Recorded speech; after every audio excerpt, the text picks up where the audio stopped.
What's up, people? It's Friday night. Woo! Oh my goodness, what a long freaking week. Thank you for all of those that are jumping right on and are planning on spending your Friday night with me. I love hanging out with you guys. So make sure that you not sign. Oh, I totally screwed it up. Make sure you sound off and let me know what you're drinking tonight, where you're from, anybody new. Hey, JD, nice to see you. So, what a week. What a freaking week. Holy crap. Okay, so for those of you that don't know and may be joining us for the first time, let me go over the rules for this podcast, for this video cast, for this show, whatever this is, the Skeptical Help Bar. So, rule number 1 is that this show is open to paranormal-related questions. And in return, I will offer my skeptical opinion. It's only my opinion. It's nobody else's. So, ask me questions.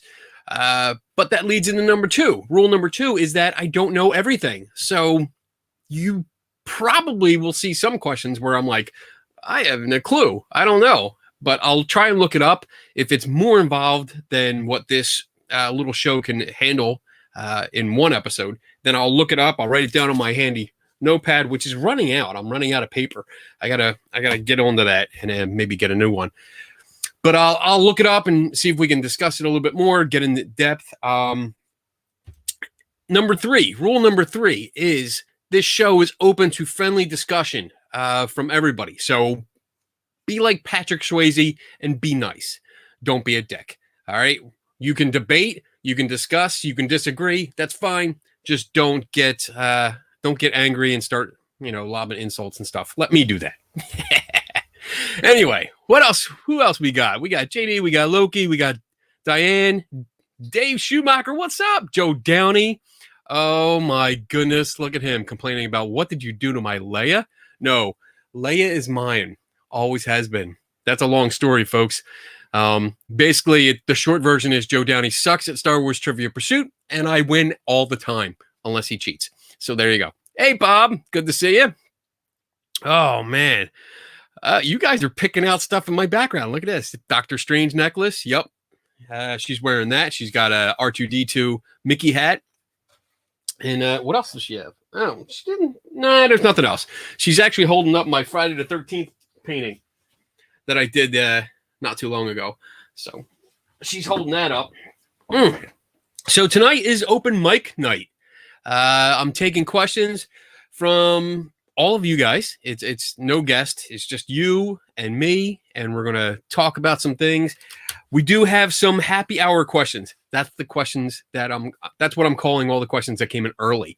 Because when I posted this earlier today, a few people actually posted questions. So I'm gonna get to those first. And I think that's it for my opening. I don't see any drinks yet. Oh, JD has a question already. What's that green book on your desk? Oh, that shall come up later. That might be the book of the week. So we'll get that at the end of the show. Anyway, so first question I want to get to. I released a Kraken.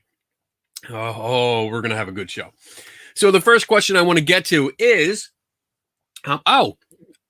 before I get to that, JD, thank you. I do have that new 4th rule I keep forgetting, is that if you do have a question and you want to put it in the comments, please feel free. But do me a favor, just write question or Q, or if your name is Cat Ward, you put QQ. And then that lets me get to the questions much faster, much easier, amidst all the conversation going back and forth. So, hey, Audra. Audra's coming in from YouTube. Nice.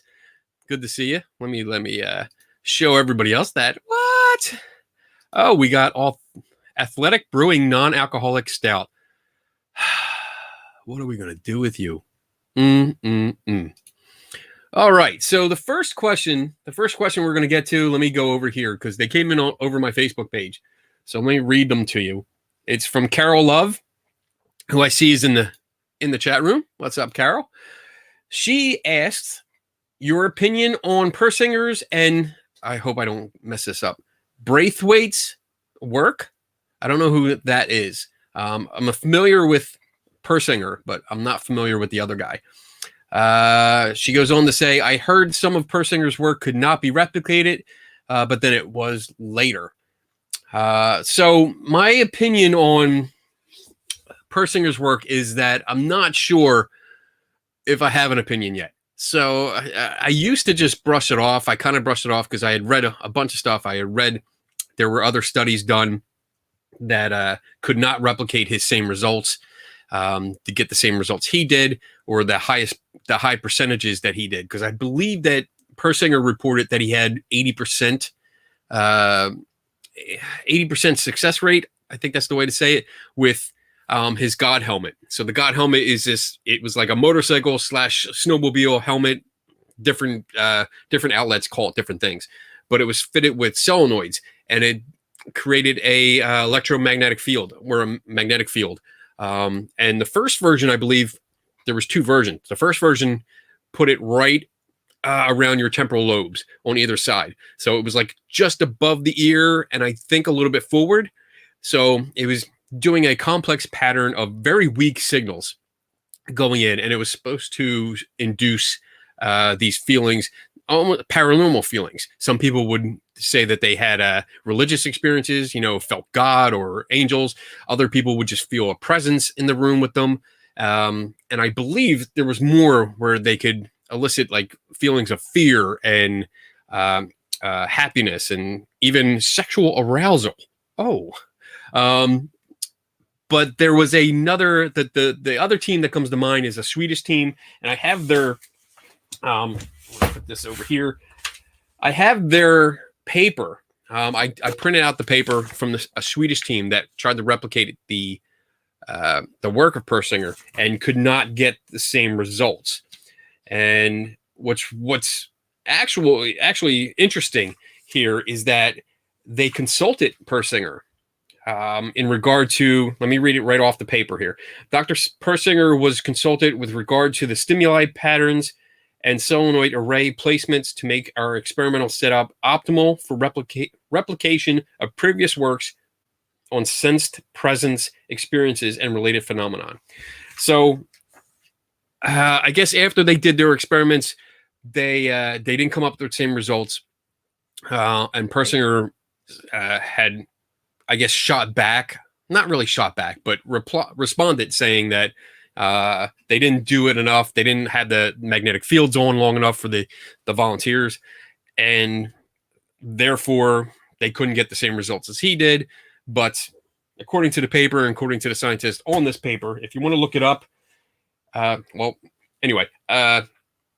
according to the scientist that worked on this, they did consult Persinger. So all in all, I'm not really sure if the results that Persinger had with these experiences, these paranormal experiences caused by this helmet, are legitimate.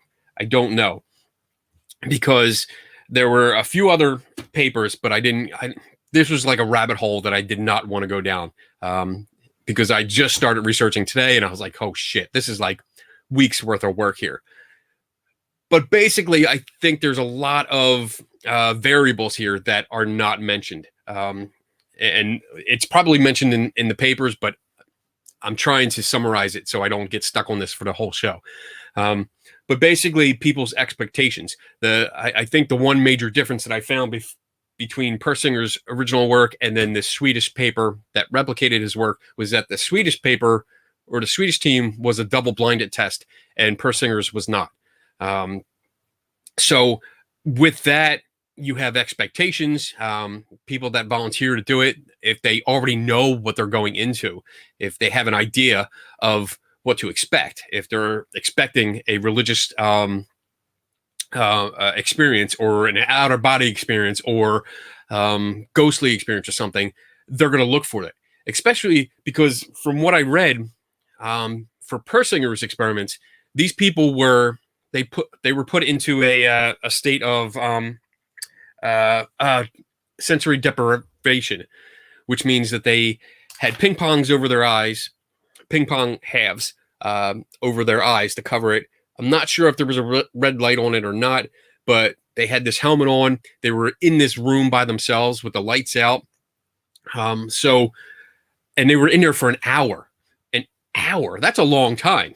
I mean, honestly, if I'm in a room by myself in the dark and it's quiet and there's nothing to do, I'd fall asleep.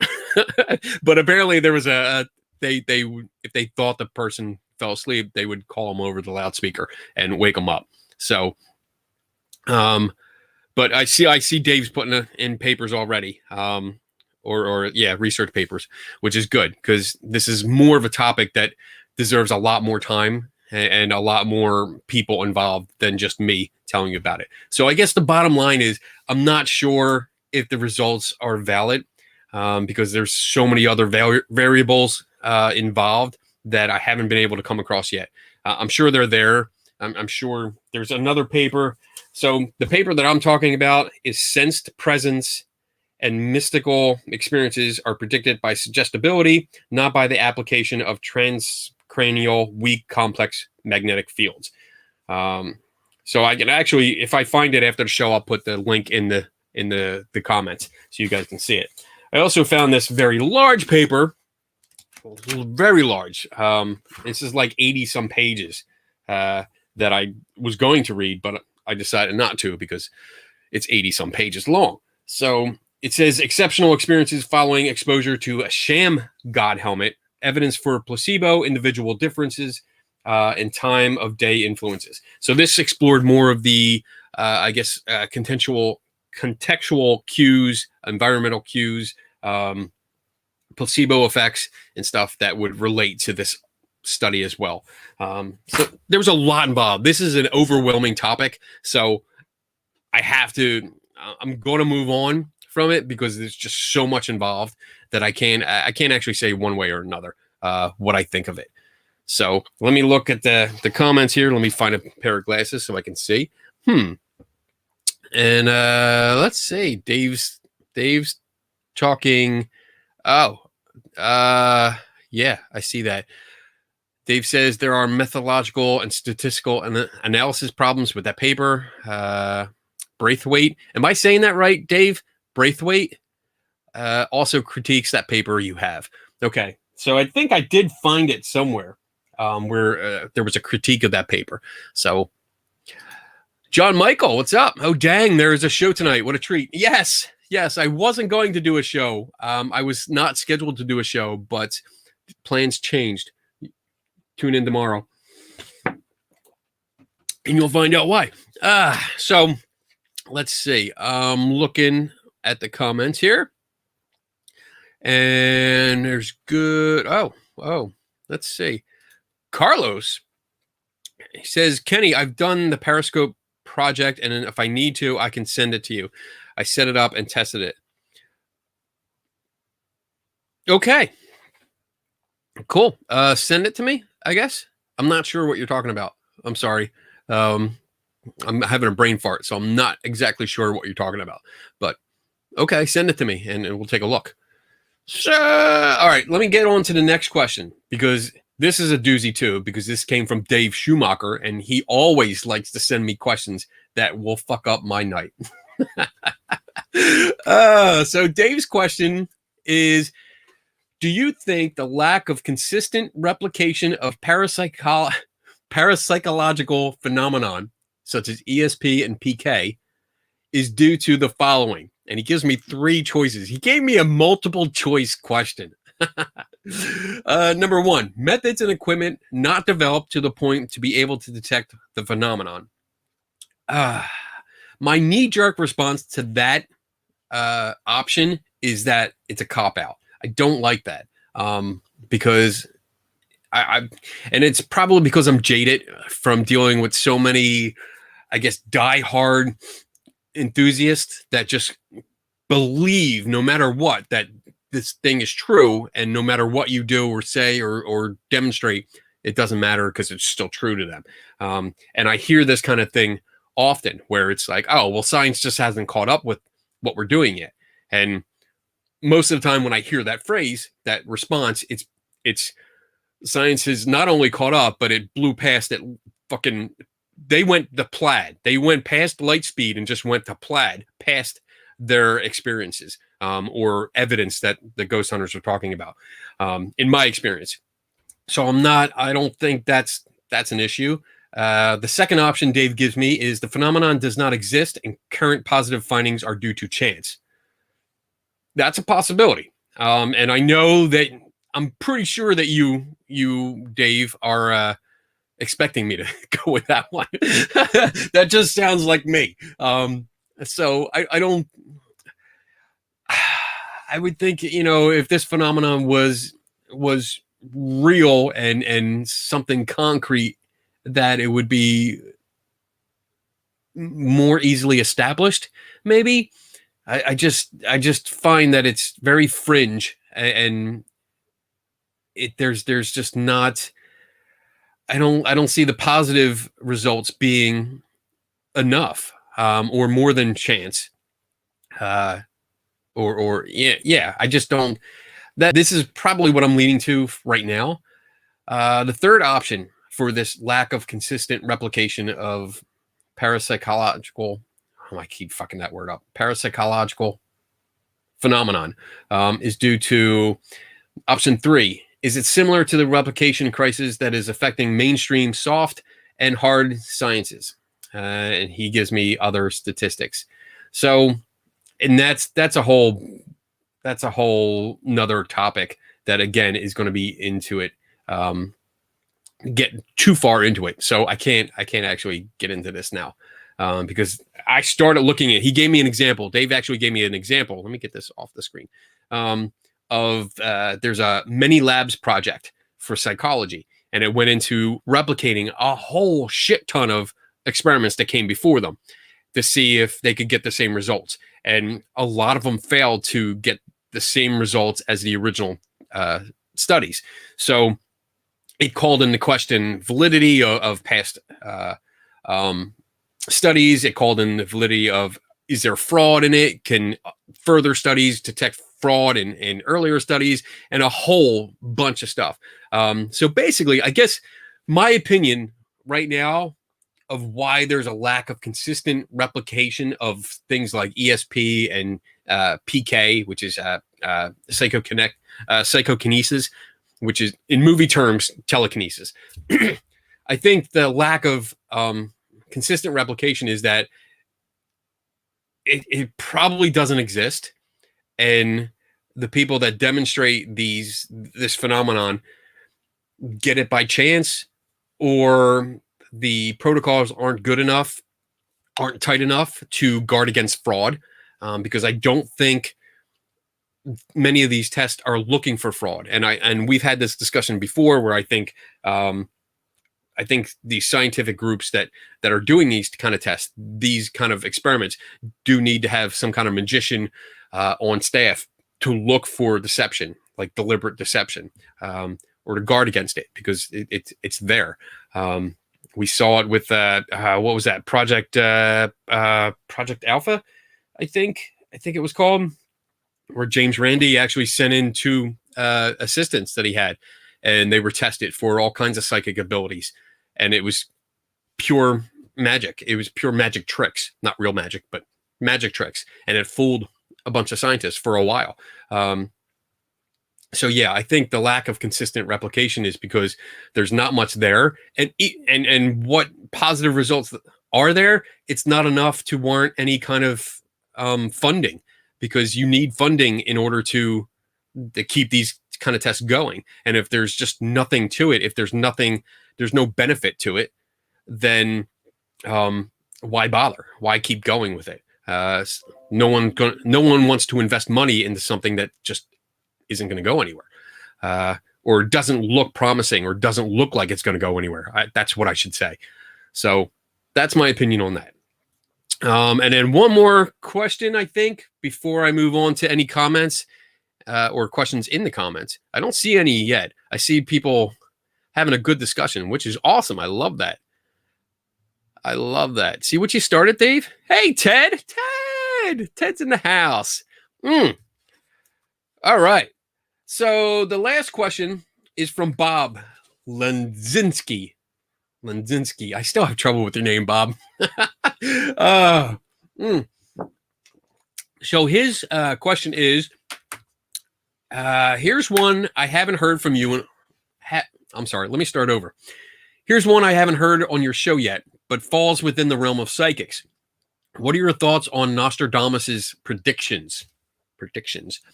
I mean, I could make vague statements too and claim that I predicted the future.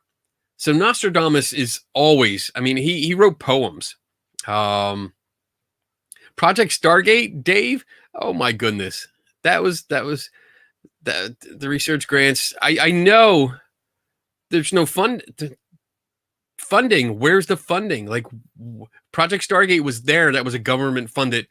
I believe that was government funded, and it just didn't go anywhere. It didn't get the results that it needed, so they stopped it. They shut the project down. So I don't. Maybe there is funding from private universities and stuff that do this.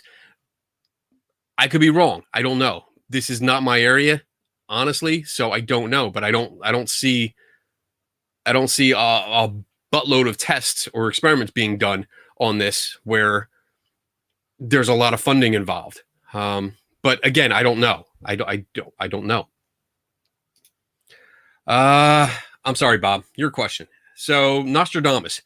I don't have. Oh my gosh, Nostradamus. I've been hearing about that since I was a little kid. I remember hearing all these predictions. You know, anything that bad happened, it was, oh, Nostradamus predicted this. What I found through a quick search is that most of the time, his poems, which he wrote, I think they were, what were they called? They had some kind of name, and I think it was like poems that were supposed to be 4 lines or something like that. And his poems are often mistranslated, and sometimes, especially there was a 9/11 Nostradamus prediction that wasn't actually a 9/11 prediction. It was made up by a college student, and in the early 90s, where it was just general statements. And I think that's the problem with Nostradamus's predictions is that they're so vague. They're very vague, so you can pretty much interpret them. They're kind of like Barnum statements, you know, your newspaper horoscopes, because you can apply them to a lot of different things. And if someone's paying attention and looking at it and say, oh, you know what, this has just happened, yeah, this is probably what he meant, and just apply it to a current event. I don't see any validity in that. I think, in addition to being misinterpreted or very generalized, I think there's also a lot of add-ons. I think there's a lot of add-ons where people add phrases or words in order to change the meaning, and it just goes on and on.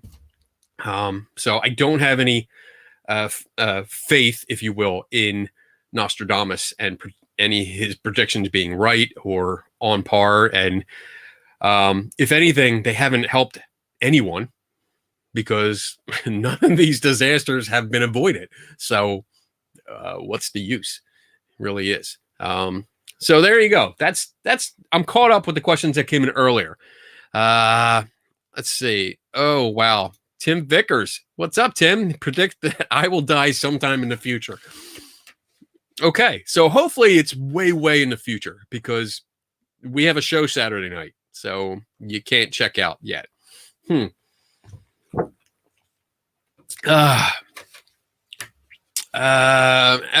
follows up with parapsychological.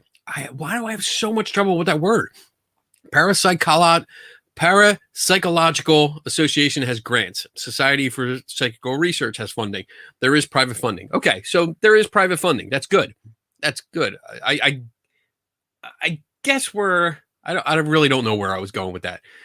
So maybe we can talk more after the show and discuss this a little bit more. But I'm not. Oh, wait. Quatrains. Thank you, guys. Everybody's hitting me. That's the word I was looking for. Quatrains. Yeah. I think I'm saying that right. Quatrains. Because I did look it up, and I was like, what the hell does this word mean? So I looked it up, and I was like, oh, they're poems. Okay, cool.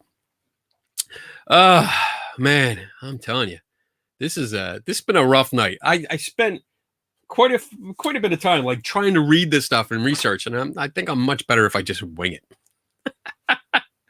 All right. So let's see. Bob has a question.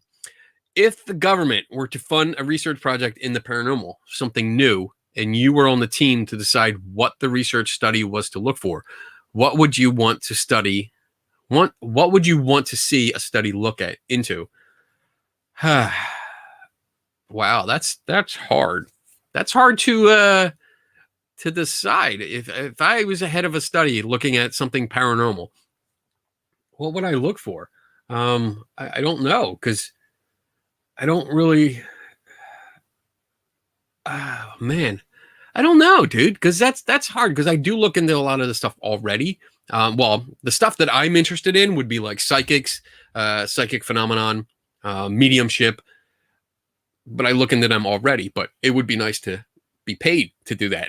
That would actually be fun. That would be really, really cool. So I probably would lean towards that. Because I don't know why. I mean, I just think that would be something to really look into. Get the top people, like the top psychics or mediums in the world, and just bring them together. Have the funding to bring them all together and test them under good test conditions and see what's going on, and see if there's anything to it. I think that's where I would go, unless I, come up with something else different, because I don't really don't, for me personally, I don't buy into the ESP or the PK stuff. I don't buy into ghosts and UFOs and Bigfoot either. So, I mean, what's that tell you? But psychics, I guess, for me, that I think they cause the most harm. I think they cause the most harm with financially and emotionally for people. So I think I would definitely do a study or have a study looking at that phenomenon, because I'd want to know. And I'd also have somebody else with me, because obviously I probably have a bias. So I would want somebody else, with me that kind of balances, my attitude, so that it's not one-sided. Question from Aaron. Question: what can we do to improve our investigative techniques when it comes to stakeouts? I like that. And how can we improve our investigative techniques at an outside location? Also, energy is something sometimes pronounced cheers. Drink up, fucker. All right. I hope everyone's drinking. So, what can we do to improve our investigative techniques when it comes to stakeouts? There's a lot. There is a lot. I can give you one or two just to start. But I would definitely, one of the best things to do is to first understand how to perform experiments. And when you're doing all these things, when you're testing for EVP, or you're setting up an area to take video all night, I mean, these are experiments. I would consider them experiments, because you're looking for something. You're setting up almost a trap to try to catch something. So you have to understand the scientific method, part of the scientific method, a lot of the scientific method, and especially when it comes to controls. You need to understand what kind of controls need to be in place to guard against the known variables. It's kind of hard to guard against unknown variables, but the known variables like sound, that's a big thing, especially with video and EVP. You have sound contamination, which can come from down the hall, upstairs, downstairs, outside of a window. There's a big problem. So indoor investigations, outdoor investigations, but indoor investigations are really hard, because you can't soundproof the room, obviously, because most people do investigations in like private homes and historic places and stuff like that. And I doubt they will let you put up soundproofing material in a room. So that complicates things. I would learn proper controls. I would learn about the equipment. Actually go to manufacturer websites and look at the specs, not ghost hunting marketing sites or resellers. Go to the actual manufacturer and look at specs. Learn how to operate the camera. Learn what the camera can do. Read the camera manual. That's a big thing. I hardly ever hear anyone read the manual, and I've read all the manuals to all the cameras that I have, plus all the other photography books that I have. I've gone through just to understand how light works and different flaws in the camera systems, different things that can come up due to lighting, shadows, reflections, all this kind of stuff. The more you broaden your knowledge, the more you'll be able to not only detect like an anomaly, and when I say anomaly in this case, I mean something that's abnormal. When you see something abnormal, you will be better equipped to recognize it and then identify it. So I definitely think scientific method, knowledge, increase your knowledge, increase your understanding, is things that you can do. Stakeouts, they're okay, and that's basically just waiting around for something to happen. I would actually gather all the claims. This is how I do this. I collect the claims. Like, what do they actually say is happening? Do they hear footsteps? Do they see an apparition? Do they see lights happen? Do they have electrical problems? This and that. Whatever happens, get the details of those events, how often they occur, and then specifically test for that. Look for that. Look for reasons that might cause those events, rather than sitting or standing around for 4 or 5 hours in the dark. It doesn't have to be in the dark either. I don't know why people still do that. But standing around, wasting time. So, let's see what else we got. Investigation techniques outside an outside location. That's, I mean, it really comes down to what the claims are. What is supposed to happen? What has been seen? What has been heard? It really depends on the claim. You have to start with the claim and then work your way from that. Design your investigation around the claims and see if somebody, like, say, I don't know, let's see a scenario of like a cemetery where a lady in white starts walking across a specific field. Then find out what time, what field, what part of the cemetery, what direction does this person walk, what time of night or day does this person walk, and then be there at that time.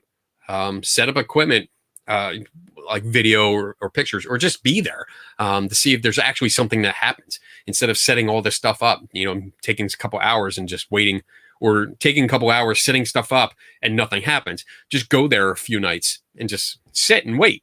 Do your stakeout and see if something actually happens, because if nothing happens, there's no reason to set up a whole bunch of equipment. So, good question though. Woo! Oh boy. There is a lot of conversation going on. I love this. Let's see. I'm trying to go through the comments here. Carlos is back. Let's see. Let me see what he say. I'm trying to go through and see and follow some of these conversations, but it's kind of hard. Carlos says, here in Brazil. You're in Brazil? That's awesome. There is not much investment in documentaries or paranormal investigations. The expenses are financed by ourselves, and the sponsorship is almost zero. I think that's pretty much across the board for paranormal groups, that they everybody funds their own stuff. So, I mean, I fund everything on my own. Let's see. Okay. Thank you. I stumped the biddler. It's not that hard. It happens quite often because I don't know everything. Look, I need more to drink. Oh, my. JD. Oh, wait. Question. Oh, boy. Dave Schumacher. If you say you don't believe in ghosts and UFOs, isn't that bringing a bias into your open-minded skepticism? Dick. No, it doesn't. Because I don't believe them. I just don't believe, because based on the evidence. And if there's more evidence or more data that's brought to light for review, I'll certainly review it. And if it is something that turns out to be valid, I'll change my worldview. I'll change my point of view, and say, oh, well, maybe, yeah, there is something to this. But right now, no, I don't believe it. Just like I don't believe in unicorns or fairies, or Godzilla, even though that would be so cool. But yeah, I mean, I don't think it goes against an open-minded skepticism. I'm willing to listen and look at new information. And I'm willing to change my mind. I think that's what being open-minded is about. I'm not closed off to it. I'll definitely read up on it. Because for a good example, if I wanted to, when the question came up about Persinger, I could have just went with, what I had thought before or prior to this week, and just been like, the people have replicated it and haven't come up with the same thing. Therefore, it was probably not, it's not real. But I did take the time to look into it a little bit.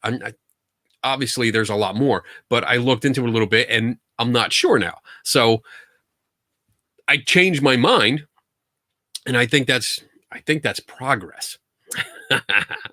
That's what my therapist says. Oh, all right. So, Loki's out. See you later. Get some sleep. Hope you feel better.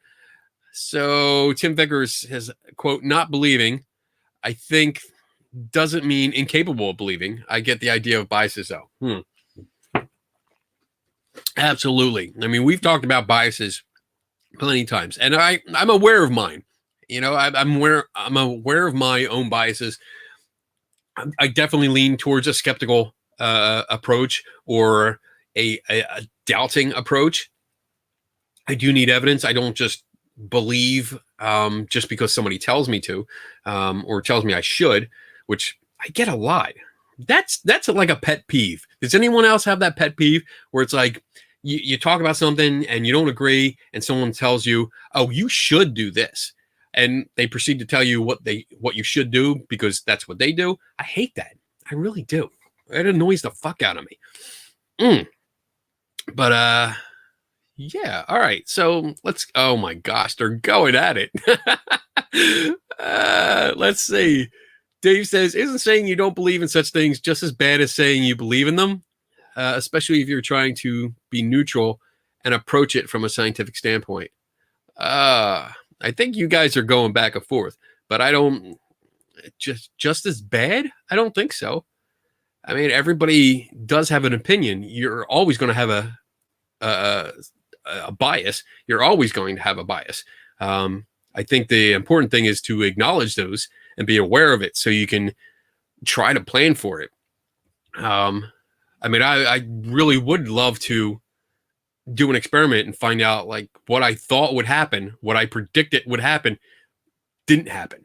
And be like, wow, that's interesting. Let's look into this more. And that gets me curious. That really gets me really curious. But I don't think, saying that I don't believe in something is just as bad as saying you believe in something. I don't think it's bad if you believe in something. I think it's bad if you're not willing to consider new information. I think it's bad if you're not willing to listen to different opinions. I think it's bad if you're not willing to look at, did I say that already? Look at new evidence and consider it, and then possibly change your mind. So that's what I think is bad. All right, so let's keep going here. I got a question. Where are we? We're only at 40 minutes? Holy crap. It feels like I've been going all night already. All night long, all night. All right, Bob's question is, when do we get to see a Mystery Science Theater 3000 version of ghost hunting shows from Kenny, Dave, and Tim? Oh, that would be so much fun. So much fun. The problem is that I think copyright. I think watching an entire show would be beyond fair use. And then whatever platform we would go on, such as like YouTube, I think that would be an issue. So we could always do maybe Tim and Dave, we got to get together and think about this, because we might be able to do like a charity event where we do like a special Zoom call kind of thing where we invite a bunch of people. And because I've seen that done with other groups where they watch an episode, and we just got to figure out how only the three of us could talk watching the episode, and then everyone else would have to be muted during the entire show. That would be interesting. If anyone has any ideas on that, let me know, because that would be really cool to do. I would love to do that. There used to be a show. It was called Paranormal Skeptic Academy. I think that's what it was called. And it was a podcast, but you could also see a video version. And it was a guy, he was a friend of mine, that he would do exactly that. He would watch the ghost hunting shows and comment. Either he would stop them, he'd play like a clip of it, and then he would talk about it, and then play another clip and then talk about it. Or there were at least two times where I went down, because he was in North Carolina, and I went down there for training and actually hooked up with him, and we did not a live feed, but we did a video feed where we did that. We actually watched the show, and we had cameras on us, and we did a commentary, which was that was fun, especially when we're drinking and commenting everything. Just there's no rules, which is awesome. All right, so let's keep going. Oh, my buddy Josh says he's at Area 51 right now in Nevada. Oh my gosh, he actually did send me a picture. I'm going to see if I can share this with you guys. So my buddy Josh, he goes by the name Ticker, and he's been on, let me see here. There we go. That should come up. There he is. Well, that's not him, but he's at the Little Alien. He just sent me this picture. So it's nighttime there. He's actually going to Area 51. The one gate for Area 51 is about maybe a 10-minute drive from this. I was there a year and a half ago. I think the last time I was in Vegas was in October of 2018, I think, or 2019. 2019. That's when so just over a year ago, I was there. And my wife and I drove out to the gate, and she was much braver than I was, because we got there, we pulled over, and I was like, oh shit, I want to go near the gate, but I was scared that I was going to get shot. But she walked right up. She walked right up and was like reading stuff and brushing off the sign. I was like, oh my God, you're going to get us killed. But it was all cool. So good luck, Josh. Good luck. Don't cross the gate. Do not cross that line, because if you wind up dead, come over and come visit me, because that would be cool. So, all right, let's see what else we go. Oh, I love the conversation. Good conversation, guys.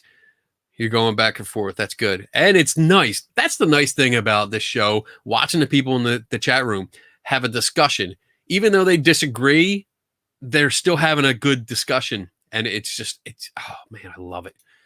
So Audra, our YouTube correspondent, because I think you're the only one that watches via YouTube, which is great. I'm glad you do. So her question is, this might be silly. This might seem silly, but is that haunted doll? Oh, is that a haunted doll behind you in front of the Carbonite Han? And if so, have you actually investigated it? So thank you for asking. I actually, I posted this on my Instagram under my mystery museum. I posted a picture of her. This is Blinky. And Blinky's thing is that apparently, like, she's one of these dolls. So it is a haunted doll. It's supposed to be a haunted doll. So one of these things, so if you watch, like, her, as she goes down, her eyes close. So you can see her eyes are closed now. And then when she comes up, she opens them up. So the person that gave this to me said that she has a habit of blinking. I can't do it. So both eyes will blink if you're looking at her and she's standing up. So I actually brought this up and put it in the background here. So if you see her blink, let me know. Because then we'll have it on video and we can actually go back and look. It's not rigged up. Don't worry. It's not. There's nothing. There's no springs or anything around her. She's just a normal doll. You see the eyes blink up and down, but there we go. So you see, like, even when I bang the head, I guess they're on springs. I've never actually taken one of these things apart to see what's in it. Maybe I'll buy one from the Goodwill store and open it up just to see what it looks like inside. But yeah, if it blinks, let me know, because that would be freaky and fun too. And I'm home alone tonight. I have the house to myself, so it would be awesome to have a haunted doll running around like Chucky. We could have a fight. Oh my goodness. All right. So let me see here. Going down some of the comments here. And up. Carol's got a question. There is a difference between open-minded and bias, isn't? Oh, I guess you're asking if there's a difference between. So they're open-minded and closed-minded. They're usually the ones that go against each other. Closed-minded is usually means that you have this idea, you have this belief or whatever, your thought process, and that's it. You're closed off to any new information. You don't want to hear it. You're not willing to entertain or consider new information. You're not willing to change your mind. It's a common thing in the ghost hunting community is, I know what I saw, and no matter what you say, it's not going to change my mind. That's completely closed-minded. And that translates to me not usually bothering to talk to the person anymore, because, why bother? I want to have a conversation and then maybe make some progress. And with someone that's closed-minded, you're not going to make progress. Open-minded means that you're willing to consider new information, that you'll listen to something, you'll take a look at something and actually consider it. And if it turns out to be valid, if it seems valid to you, or you can verify certain things, then you accept it, and you accept it into your knowledge base. You accept it and change your opinion. I think that's my definition of the two. Biases are a different thing.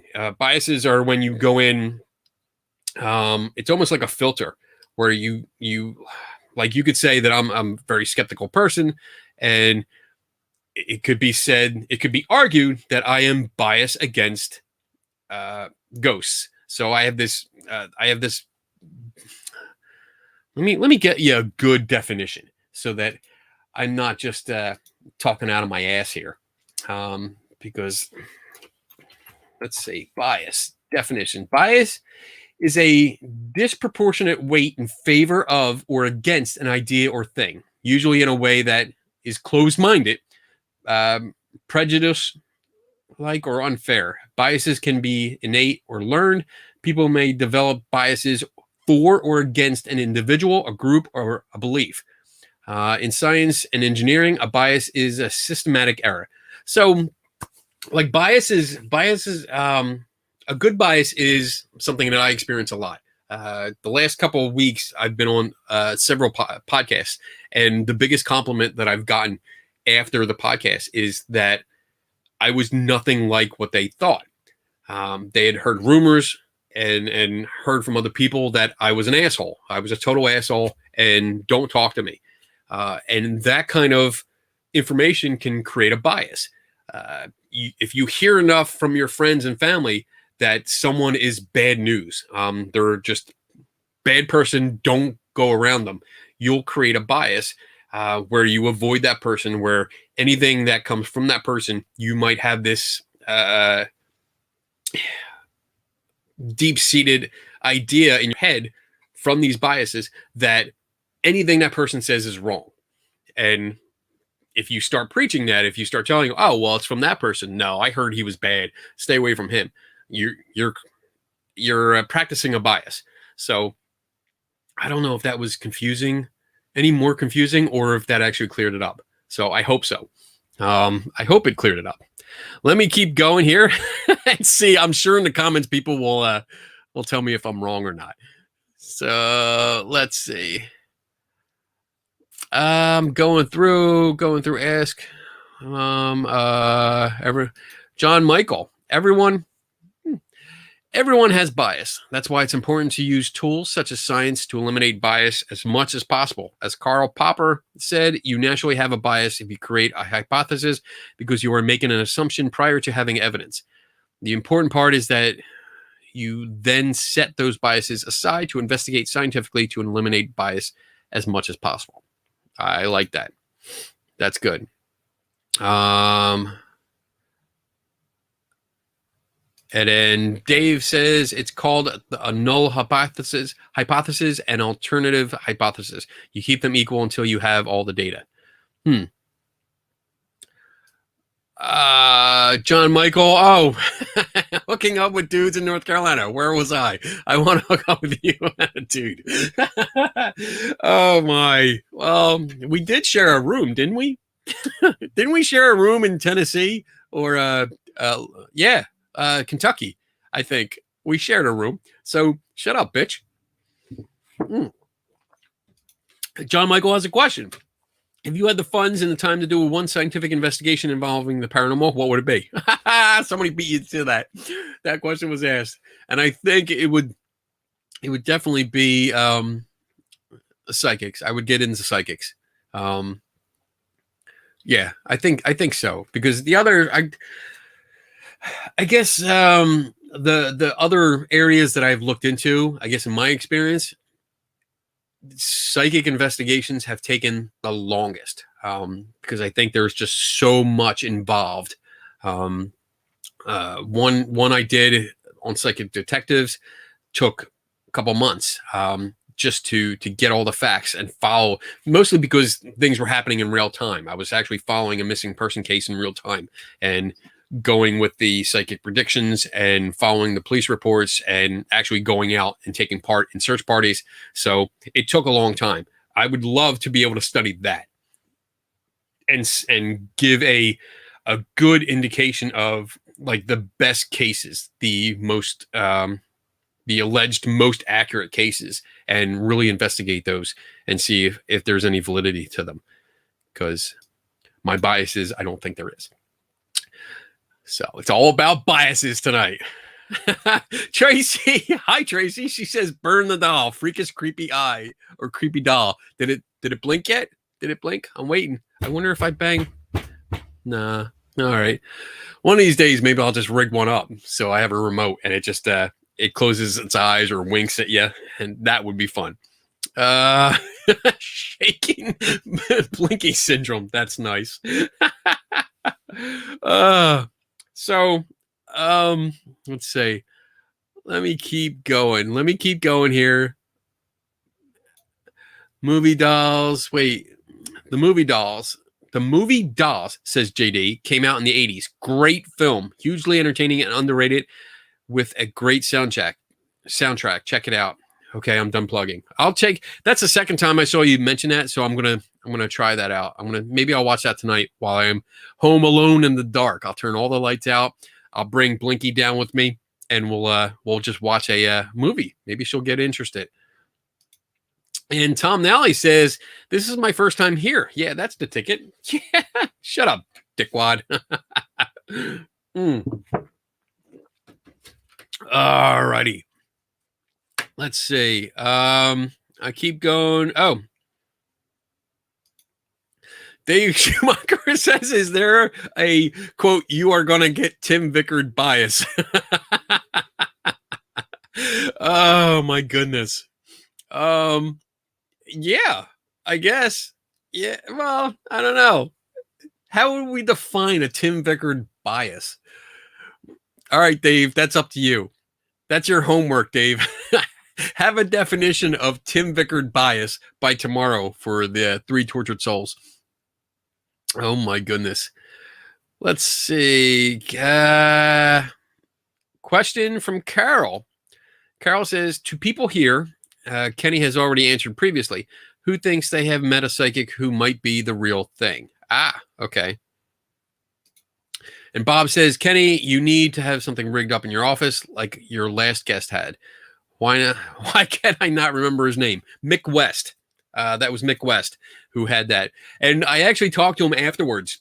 I talked to him after the show a little bit, and he set that up because he had done so many podcasts and interviews, video interviews, where he needed some demonstration tools. So he actually built that in order to have it all ready. And it was cool. He showed me the whole rig, and really, really cool. I do need to have something like that. I thought about doing some tricks, but honestly, I don't have room.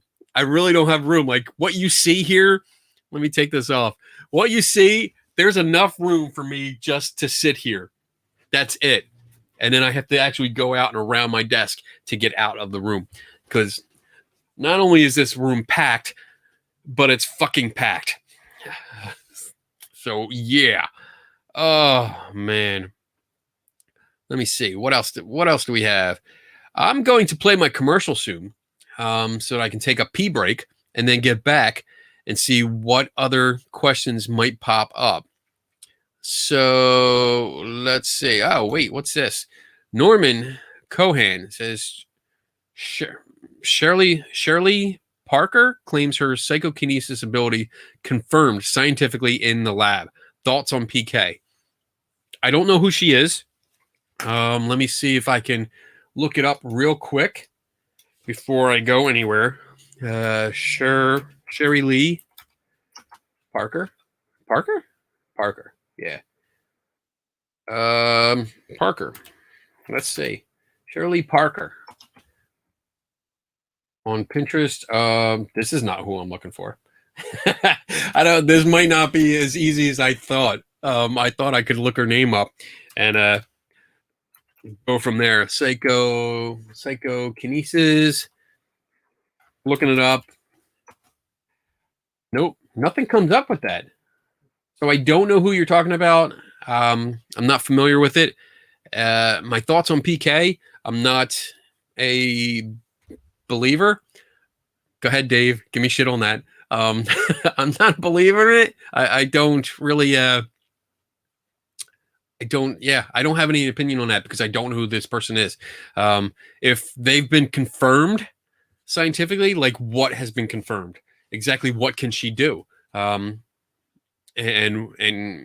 what are the limits? If they're confirmed, like who confirmed them? And if this power exists, I know a place where she can make $250,000, which is pretty good. I mean, if I could confirm my force powers, I would totally go for that. But yeah, let me know because I'm interested. Let's see. Oh, I need 5 or 6 things to come down. Yeah, John, I do. I do need shit rigged up, but I do have stuff on the ceiling. I mean, you can look real quick. I do have Star Wars vehicles up there all over. I have some maps. So I got enough shit up there. Let's see. What else we got?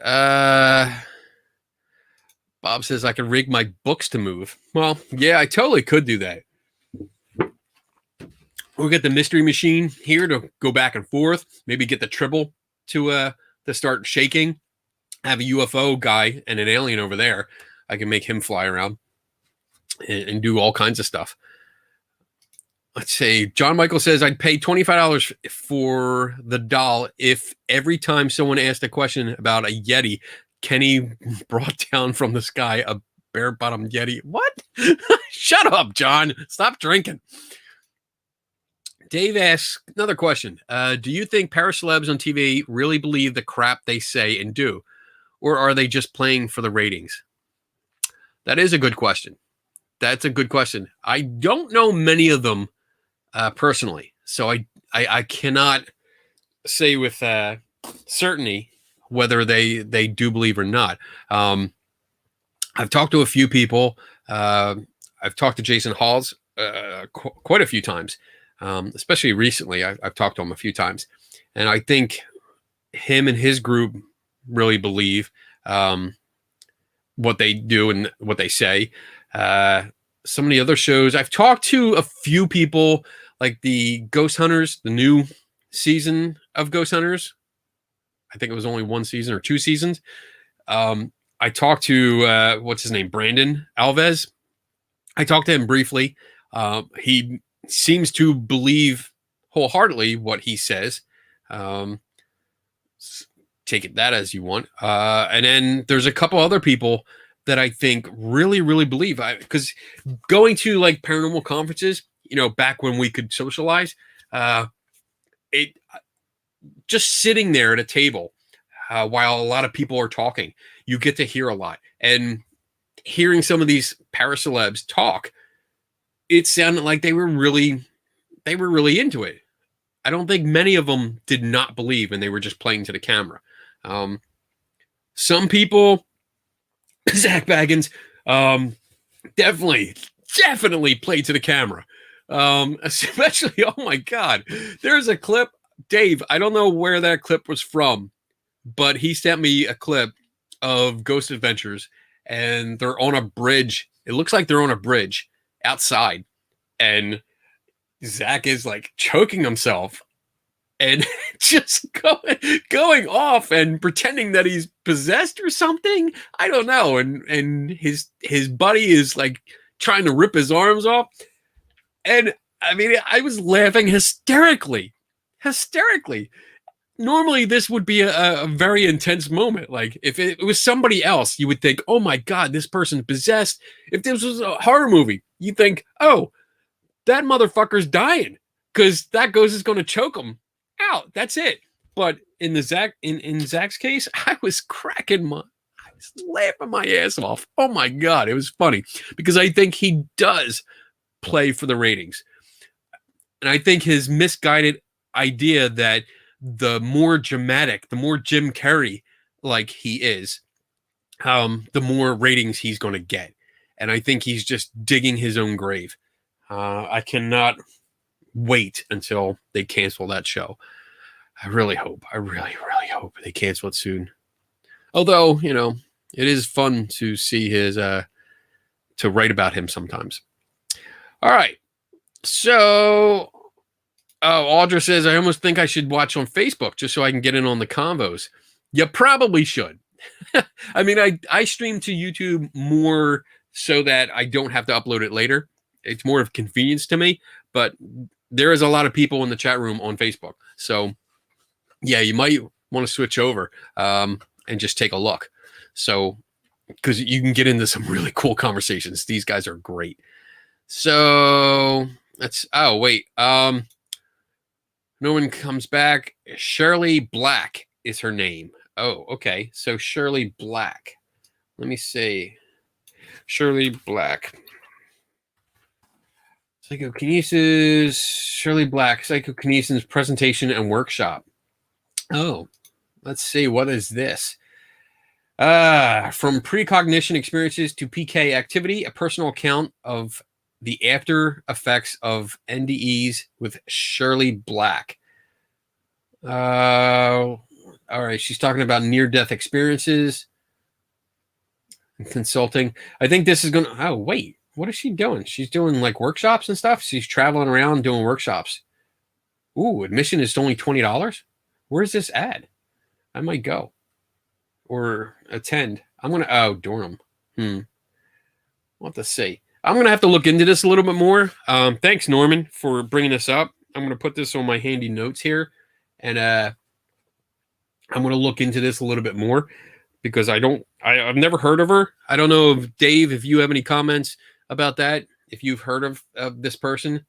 But yeah, I think this is going to take a little bit of time to get into to see what kind of claims there are and if they're actually confirmed. Because that's a pretty big deal if it actually is. So we'll have to get in that a little bit. But thank you for bringing that up. I appreciate that. Let me see.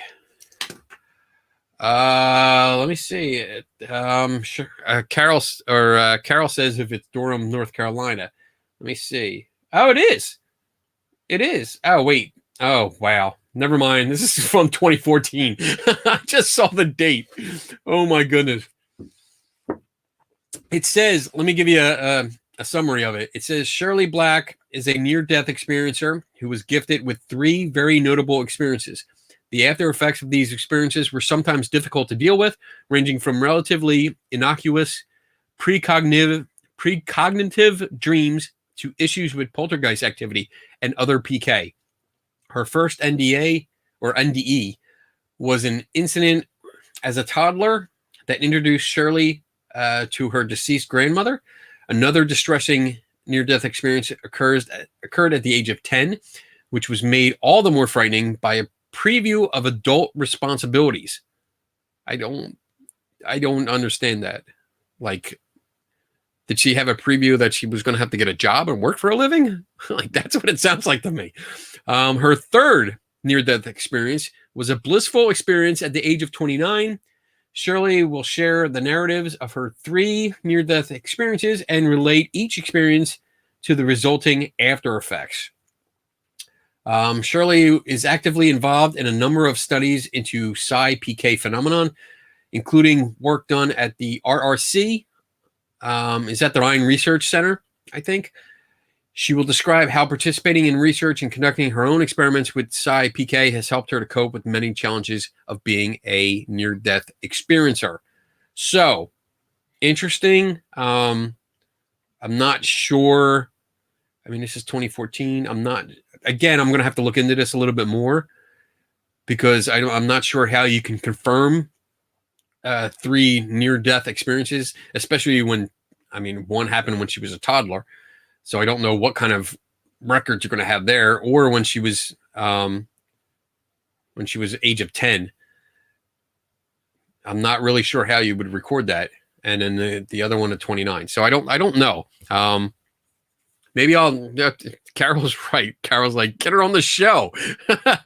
Maybe I will. Maybe I will. I want to look into it a little bit more, and then maybe and if she's still around, I have to check that because this is from 6 years ago.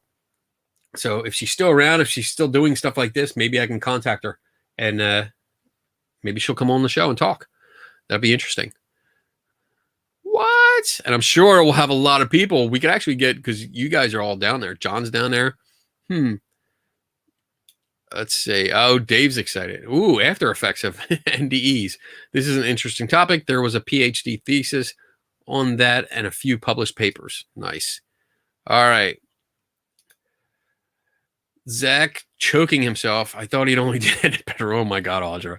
See, Bob's telling you, Audra, come on over to Facebook and you'll get in the conversation. It'll be so much better. All right, let me see. Okay, so I'm going. Oh, Audra's here. Yes. Nice. All right, so I'm going to play my commercial real quick, and I'll be back in about a minute and a half. So make sure you get hypnotized by the commercials and purchase t-shirts and then listen to the other podcast. So let me see. Here we go. Oh, I keep hitting the wrong one. Oh my God. Where's my frame? I feel naked without it. All right, here's the commercial. Hey there, my friends. Are you looking to show off your science and skeptical side like these fine people? Then head over to my Teespring store where you'll find lots of t-shirts, coffee mugs, tote bags, fanny packs. Yes, they are coming back. Face coverings, yoga pants, and even pillows. What? Yes, there's lots of designs. You'll get some cool merch, and the money from your purchases go right back into my research efforts. We all win. So check out Scientific Skepticism at teespring.com. And remember, kids, never stop learning.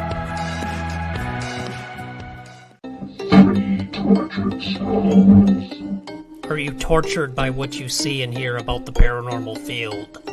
Join us as we critically examine and question paranormal claims, science, ghosts, demons, cryptids, UFOs, ghost hunting technology, and much more are all on the table for discussion. 3 Tortured Souls is a video podcast that streams live on Saturdays at 8 p.m. Eastern and 5 Pacific.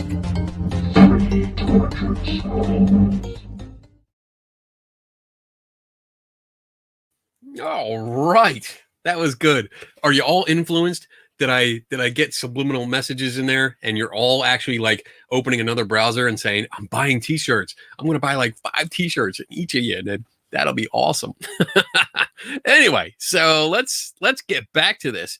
Norman, I will definitely, I did Google her. I have information up, but I want to give it my full attention. So after the show, I'm going to look into it a little bit more. And maybe this weekend I can reach out to her if I find, I'll probably find contact information. So I'll reach out to her and see what the deal is.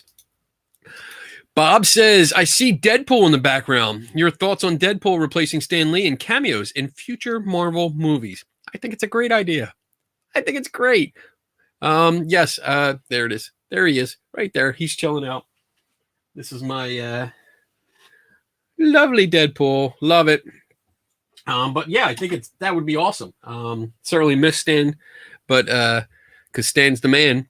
And but Deadpool is just my gosh. I mean, Ryan Reynolds has done such a great job with that character, and all the shit that he does is just hilarious when it comes to Deadpool. So yeah, I'm totally for it. Totally for it. Oh, I hope they do it. Oh my gosh. What, Dave? The 3 Tortured Souls ad was lame? Ha, whatever. That's because you did it. Oh man. So again, what are we at? We're an hour and 10 minutes. I'm actually caught up. I am caught up with the comments, which is awesome. I love that. If you have any more questions, feel free to pop them in. If not, I'm going to start doing announcements, and then we might have to wrap this up a little early. So I'm actually interested in this this near-death experience person. There's a lot of stuff. Oh, Rhine Institute. Oh, she has a page on the Rhine Institute. Interesting. Okay, so now I can look into her a little bit more, and see if I can get her on the show. That would be interesting, because I have people on the show that are more on the skeptical side, on the scientific side. I don't really have opposing views, which is probably a bias, right, Dave? But I mean, I'd love to actually have someone on the opposite side and come on and just talk about their experiences, and if they're open for questions, that would be a lot of fun. Oh, so JD does have wait, what's let's see. Norman says, what would constitute proof of talking to the dead? I think that's a very involved question. It's not just as easy as saying someone's talking to the dead, because we deal with that with psychics all the time.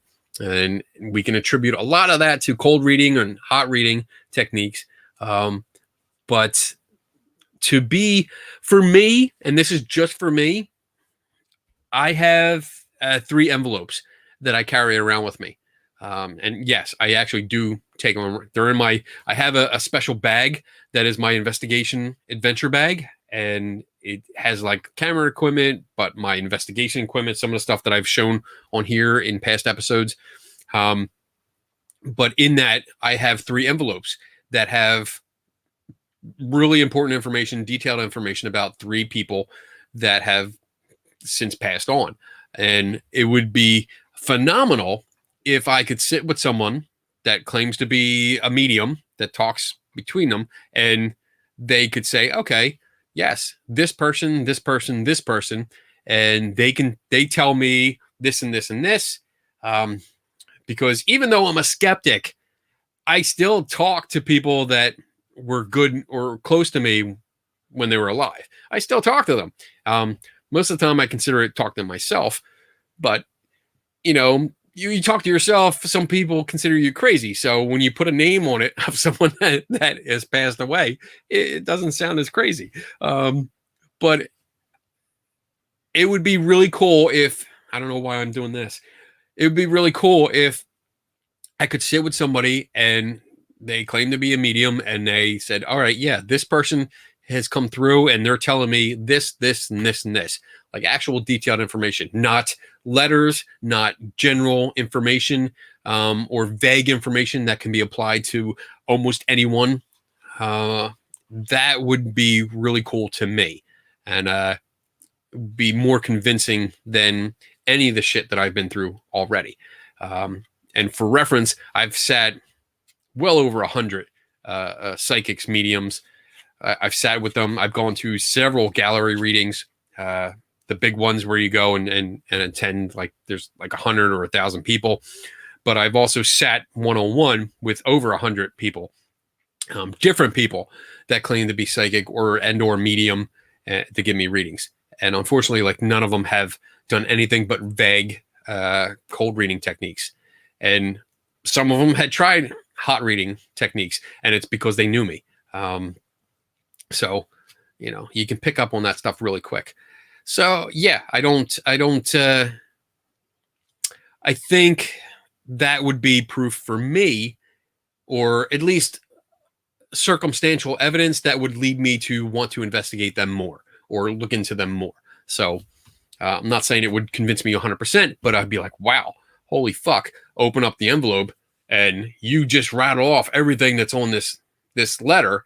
Holy crap. Let's look into you more. And by the way, I have a group that I know I can recommend you to. You can make $250,000. I would totally help them. So I hope that answered your question. I'm not sure if it did, but I hope it did.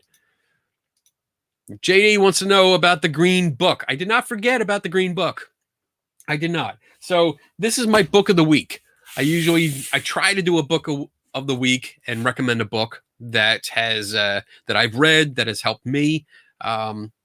You know, in my career, if you will, of investigating, you know, to expand my mind, whether through just general knowledge or specific knowledge or investigative techniques and this and that. And this week is more, I guess you could say it's probably not what you would think, but maybe you do.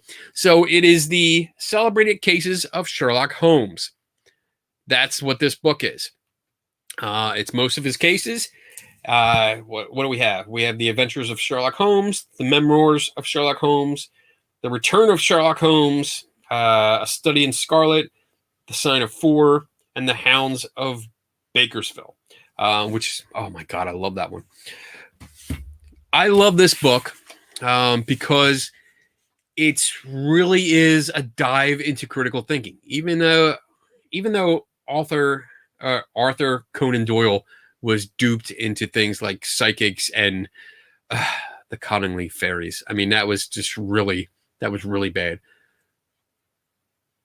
Those aside, this man could fucking write. Sherlock Holmes is a fabulous character, and when you read through the stories, you gain this perspective of critical thinking. You gain this perspective of piecing little clues together, of listening for what's there and for what's not there. And that's one of the famous lessons that he teaches. Like, what, not just, you know, what did you hear, but what didn't you hear? And one of those cases was because of dogs. There was a case, the Hounds, I think it was the Hounds of Bakersville, where it's the person that committed the crime. When they approached the house, the dogs went out but did not bark because they knew the person, and therefore they were friendly to the person. And that's something you have to look for, like what's there, but also what's not there. And this, when you read through these stories, you really get a sense of, holy shit, you know, this is really, really cool. I didn't think of that before. Or it gives you a way to think about critical thinking. I don't know how else to explain it, but I definitely would say pick up a book like this. You can get them from like Barnes & Noble. You can get it on Amazon. This is an older copy, but definitely pick up these works and just read them. Not only are they great tools for expanding your knowledge of investigative techniques or critical thinking or attention to detail, but they are entertaining stories. So it's not like reading a school book or a textbook. You're reading a story and you're getting the benefit of education out of it. So that's my book of the week. So what else do we have? All right. Bob says, not to throw another project at you. Thank Bob. But any thoughts on putting together a website with a Teespring link, books of the week, links to your Skeptical Inquirer articles, a one-stop biddle shop? Who would want that? I do have a website that I've been working on. It's for the Mystery Museum. Since the physical location was stripped away from me in a very violent and uncool manner, I decided to put everything online. So I'm slowly working on that so that everyone can at least enjoy that. And it's a free website. If you actually go to the Mystery Museum on Facebook and look on the about section, that side section where it lists the website, you can click on that and go to the website and see some of the items that I've had. I'm slowly putting them all up there, but there's a lot of information up there. So maybe I'll do it. Maybe I'll add some of this stuff. You can always go to my blog to find the link to my Skeptical Inquirer articles. I know, a lot of the stuff is spread out. So maybe I'll work on that. Maybe I'll work on something else or expand that museum thing where it's a one-stop shop. A piddle shop. That's funny. I love it. And I appreciate it. That makes me smile because, you're so interested. That's really cool. But yeah, I'll put the Teespring link up in the comments after the show so that you guys can look if you want to. You pretty much go to Teespring and look for you look for Scientific Skepticism. That's the name of the store. And then, if you see something you like, you win, I win, everybody wins. That's awesome. Audra says, besides The Mandalorian, this is one thing I look forward to on Fridays. Oh, thank you so much, Audra. That's freaking awesome. That makes me feel really good. I appreciate it. Let's see. Norman says, but people claim that happens all the time. Well, yeah. He's talking about constitute proof of talking to the dead. Yes, people claim that happens all the time through broken radios. They do it through recorders. They have mediums that come in that claim to be talking directly to dead people and still give you vague comments instead of having a good conversation. If we have a conversation, if you and I have a conversation and you say something to me, I can repeat it literally, word for word to another person. But that doesn't seem to happen with psychics or mediums. I use psychic and medium interchangeably. I shouldn't, because I know there is a distinction between them, but it's habit. But for mediums, they generalize, they give vague statements, which to me does not constitute a two-way conversation. And then for other people that use a broken radio, well, that's your problem. You're using a broken radio. There's nothing more to say about that. And then for other EVP sessions where they're talking, they're asking questions and then playing the recordings, there's lots that can go wrong with that. There's friction from your hand if you're holding it, because a lot of ghost hunters hold that recorder and they love to hold a recorder. But even if you put it down on a table, you still have friction / vibration issues. If people are moving around, walking around, traffic on the outside, it still happens. I do recommend you put any recorders in a shock mount, and that helps absorb the vibrations so it doesn't transfer to the body of the recorder and thus transfer to the microphone, which is attached to the body of the recorder. So yeah, there's people that claim to that they talk to the dead all the time. I talk to the dead, but it's a one-way conversation. They never talk back. It would be great if they did, because I'm still looking for that one box. That's a different story. Anyway, but I'm going to keep moving on. Thank you. I hope that answered your question. It probably didn't, but I'm trying. Audra says she has a question. Have you ever spoken to Chip Coffey? Yes. He claims to be a medium. Yes. Do I think he is? No. No, not at all. He does the vague shit too. And there's actually, I don't know why my voice got high there, but there's actually let me try to look it up real quick. There is a psychic sting that my friends Susan Gerbic and Mark Edward did. Let me look it up. Let me see if I can find it, where they actually went to one of his shows and to see if there's any validity to it. And I'm pretty sure. Let me see. Coffee. Let me see if that comes up. Susan Gerbic, jump chip coffee. I might be able to find it here. Susan Gerbic she's the founder of the Guerrilla Skepticism on Wikipedia project. She runs a lot of psychic stings. She's also a fellow of the Committee for Skeptical Inquirer, which I am too. There it is. There's my award right there. I love it. Let me see if I can find this. Chip. I'm trying to find it so I can put it in the comments. Okay, main article. Chip coffee. All right. So, wow, there's a lot of references there that I don't know if I'll be able to find the link right away. Okay, I'm going to have to wait until after the show and then look for it because I don't want to. Oh, wait. Is that it? It might be. Operation Bumblebee. That's it. Here we go. So I'll put it in here and you guys can read it. So it's going in the comments now. And that should pop up across all formats. Hopefully. It's doing the circle of death here. I don't know if that means... Oh, there it goes. All right. So that's the psychic sting on that Susan did.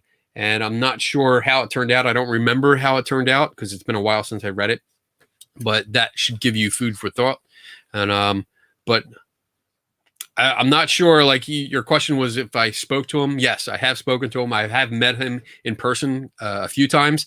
And unfortunately, the first time was when I went to Penn State for the what was his name? The kid. Oh, I just talked about him. The Penn State paranormal or paranormal state guy. I went out there for a conference they were holding, and it totally just busted. The conference was shut down by the staff because we couldn't sell anything, and everybody went nuts. And Chip Coffee was trying to come around and tell everyone like it was, it was okay. We can still work around it. And I was like, aren't you psychic? Didn't you see this coming? And that was the last time we spoke. So yeah. Moving on. Let's see. Oh, Dave. I love when Dave asks questions because it really makes me think. It makes my brain hurt afterwards. So Dave's question is, how do you know they are talking to the dead person, reading your mind, or remote viewing info? Super psi hypothesis. So it wouldn't be proof of talking to the dead. Well, now we're adding other stuff in here. Reading your mind. I guess my answer to that, my response to that would be that I base my testing or my investigations on the claims the people are being made, that the person is making. So if they are claiming that they are talking to the dead or a dead person that's standing behind me, if that's their claim, then that's what I'm going with. So that's what my investigation will be based on. If they're just staring up all around, and then saying I'm getting this and getting that, then yeah, maybe these other categories can come into being. Like, okay, maybe they're reading my mind, and that I think that actually came up in some of the psychic stings. Like part of what we did, the one that I took part in, and I think several others that were taken that were done by Susan. They develop other characters. So there's other characters. We play the character and we only get the minimal amount of information.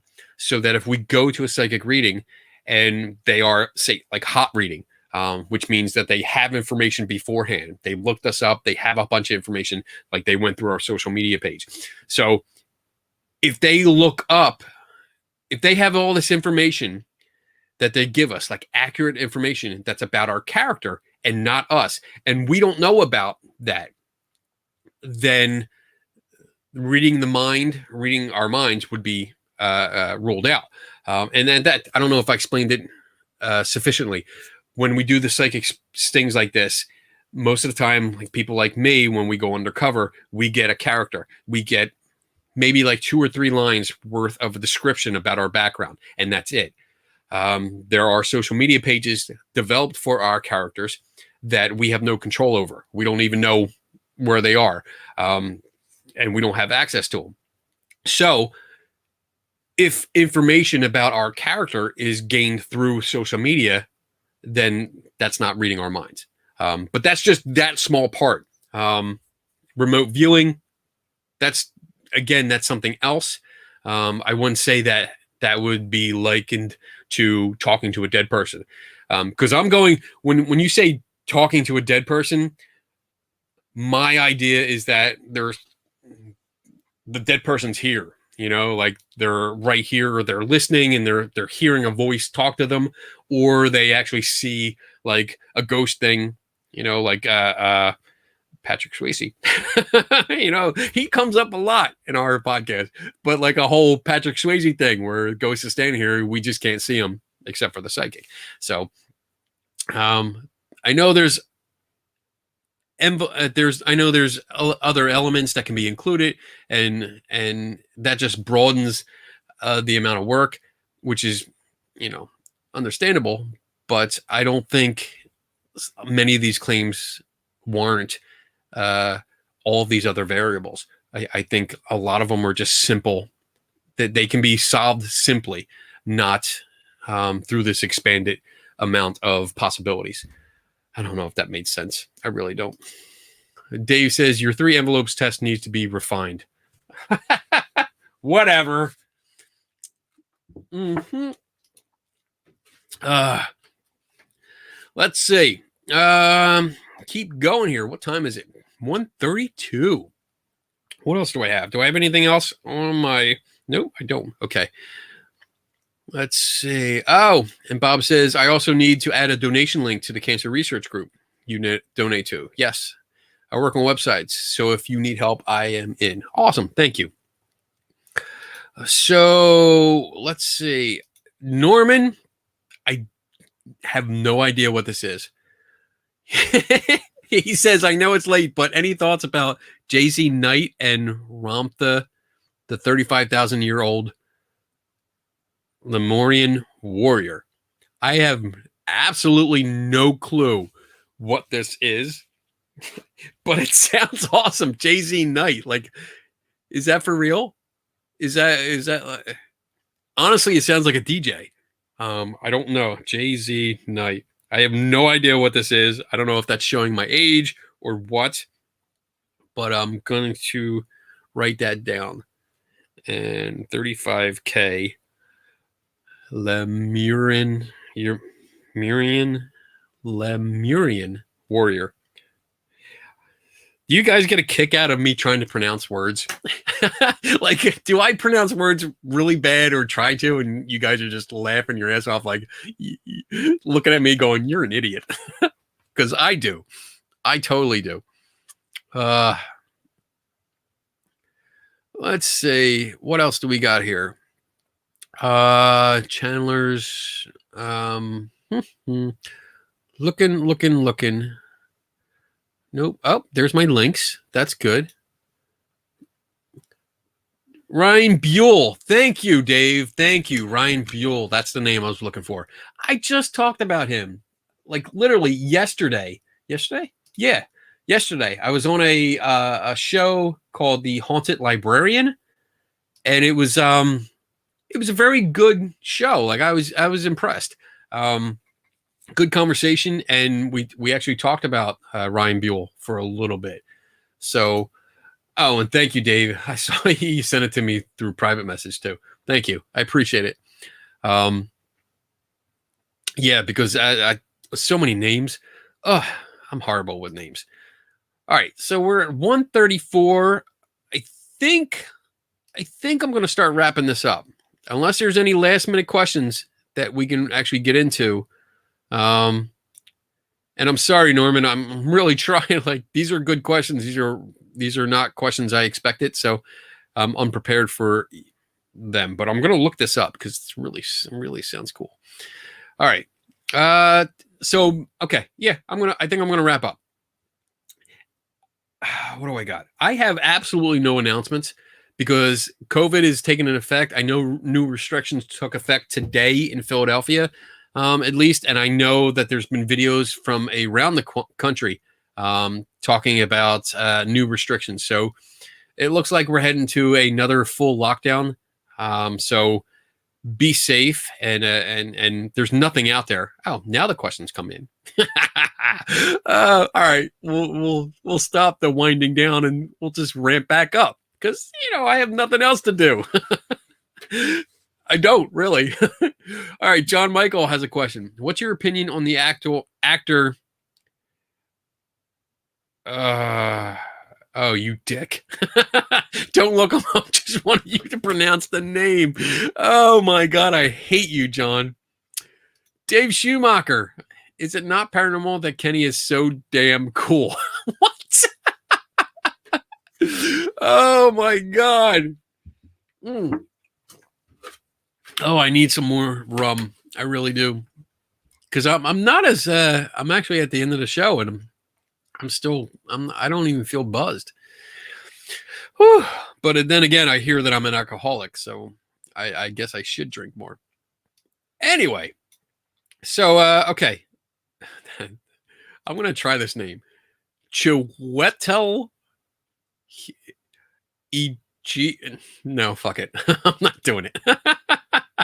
All right. So with that said, I mean, there's no announcements coming up. I don't have anything going on because everything's canceled. Everything's closing. So I guess the best thing I can do is just tell everyone, please be safe. Wear your mask. If you don't agree with me, so be it. Just wear your fucking mask. All right. Let's try to nip this as quick as possible so we can all get back to getting together. I miss hanging out with people. I miss going to conventions, both paranormal and skeptical. I miss attending lectures and just getting together with people that are like-minded, that are not like-minded, that are just there so we can talk. I love doing the podcast. I will continue to do the podcast, but I do miss that interaction. So let's try to get this. Let's try to get this cleared up so we can get back. Because I do have the event that I do have is Phenomenology, and it's actually scheduled for February 11th to 14th, and I'm doubtful that's going to happen. I'm really am because of all the shit that is going on. So wear your fucking mask, do as you're told, even though it sucks, and we'll get through this together. So what else? Teespring. Visit my Teespring store, please. Especially with the holidays coming, if you're into scientific skepticism, there's a lot of designs up there. So it's both skepticism, it's science, it's a little bit funny. The 2x2 table that was inspired by Dave Schumacher is up there too. If you want to check into that, the ghost hunting 2x2 table, which is really cool. I love wearing that on ghost hunts. Oh, that's so much fun. But all the money from that actually goes back into not only my research to help me acquire new things to test, but it also helps keep the light on, keep this going, the podcast and everything that we do with that. Tomorrow night, I will be on with Dave Schumacher and Tim Vickers for 3 Tortured Souls again, because that's an awesome show. I actually love doing it. I know, like you probably saw, like Dave ask a lot of questions and we go back and forth. I actually love that. I look forward to that because I think it makes both of us think more and we get into it. And I learned so much from both him and Tim. So that's 8 o'clock Eastern, 5 o'clock Pacific. So tune in for that tomorrow night. And then what else? Anything else? If you guys got anything, please let me know. If you have an event coming up or a talk or something, or you're going to be on a podcast, feel free to post it. in the comments or let me know ahead of time, and I'll definitely promote you. Unless you're a dick, then I won't. What else? Oh, let me see. What do we got here? Wear a damn mask. Damn right, Bob. Wash your damn hands. There you go. Wash your hands. Keep washing your hands, you disgusting fucks. You know what? I work in a hospital, and I hate when it's like you walk into a bathroom and there's like shit everywhere. There's just, and people, you hear the toilet flush and they walk right out the door, and you're like, dude. And I'm one to call out people right away. And now, even now, it's even worse because I'm like, whoa, wash your fucking hands, dude. Wash them. Got to do it. So, Bob is going to start a podcast very soon. Details are coming, so make sure you Bob, let me know. And once you get started, maybe you can come on the show and then talk about your podcast, and we can have a discussion. That'll be cool. I know Dave Schumacher has a podcast, or you do a show yourself or with your wife, I think. So feel free to put that in the comments too, so we can promote that. And Audra is out of rum. Oh my God. Oh, out of rum. You're not an alcoholic. Yeah, I know. I'm not an alcoholic. I'm just a damn pirate, a good kind of pirate. So that's about it. That's about it. I know things are winding down. And so have a good weekend. And if you tune in tomorrow, I'll see you tomorrow night. Otherwise, have a great weekend. Enjoy it. Do something cool. You know, keep yourself busy. Read a book. Read a book. Go out and get Sherlock Holmes. Get a book. Play a board game. Remember those? Those are cool. And then just educate yourself, you know, and expand your mind. And as I set up to do my exit video, I want to say, make sure that you never stop learning. And I'll see you next week.